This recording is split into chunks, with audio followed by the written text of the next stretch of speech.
C'était les grands titres de l'actualité. Voici le journal en détail. Le président Al-Fattah al-Sisi a imploré Dieu pour le nouvel an et pour que le nouvel an soit plein de paix, de sécurité et de prospérité. Le président al-Sisi s'exprimait dans son mot à la cathédrale de la Nativité, à la nouvelle capitale administrative, où il s'est rendu pour féliciter le pape Tewodros II et les coptes chrétiens à l'occasion de Noël. Le point avec Rim Samir et Chérif Boussela. Le président Abdel Fattah al-Sisi est arrivé à la cathédrale de la Nativité, à la nouvelle capitale, pour féliciter le pape Tewodros II et la communauté copte à l'occasion de Noël. Le pape d'Alexandrie, patriarche de la prédication de Saint-Marc et des coptes Tewodros II, accompagné des évêques participant à la messe de Noël, a reçu le chef de l'État à son arrivée dans une atmosphère chaleureuse. Dans un bref discours, El-Sisi a appelé les Égyptiens à rester unis et à ne permettre à personne de provoquer des conflits entre eux. Dans son discours, El-Sisi a déclaré que la nouvelle République sera construite par tous les Égyptiens et sera basée sur le rêve, l'espoir, la science et le travail acharné.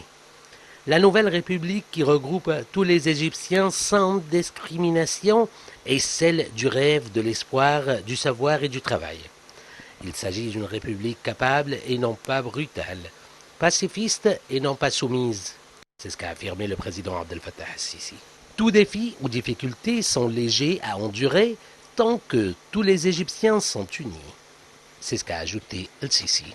Le président Abdel Fattah al-Sisi a prié Dieu de protéger l'Égypte en ces termes.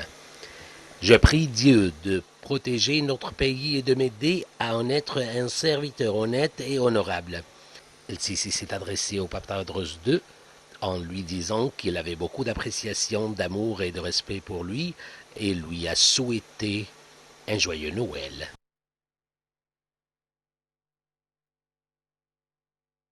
Le pape Tewodros II, pape d'Alexandrie et patriarche de la prédication Saint-Marc, avait présidé hier soir la messe de Noël depuis la cathédrale de la Nativité du Christ dans la nouvelle capitale administrative, avec la participation d'un nombre limité de fidèles à cause des circonstances particulières et des restrictions liées au coronavirus.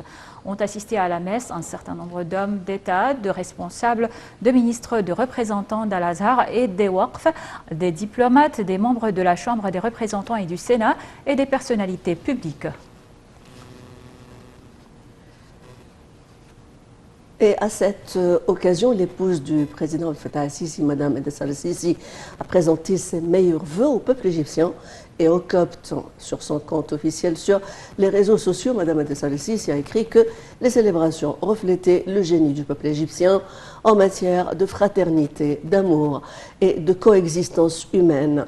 Mme Edessa al-Sisi a enfin imploré Dieu de protéger l'Égypte et de protéger son peuple.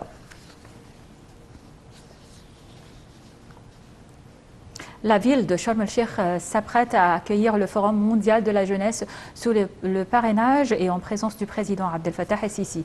Le forum se tiendra du 10 au 13 janvier. Le forum comprend un certain nombre de questions qui reflètent les caractéristiques de la nouvelle réalité après la pandémie de coronavirus. Et tous les sujets dépendraient sur les trois axes principaux du forum qui sont la paix, la créativité et le développement.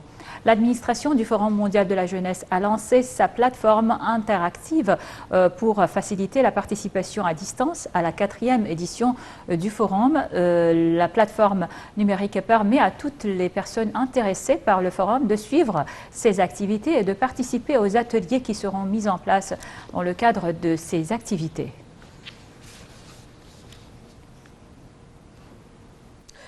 Le ministère de la Santé a annoncé que 512 personnes rétablies du coronavirus avaient quitté les hôpitaux de confinement après avoir reçu les soins médicaux nécessaires, portant le nombre total des cas guéris de la Covid-19 à 324 425 cas.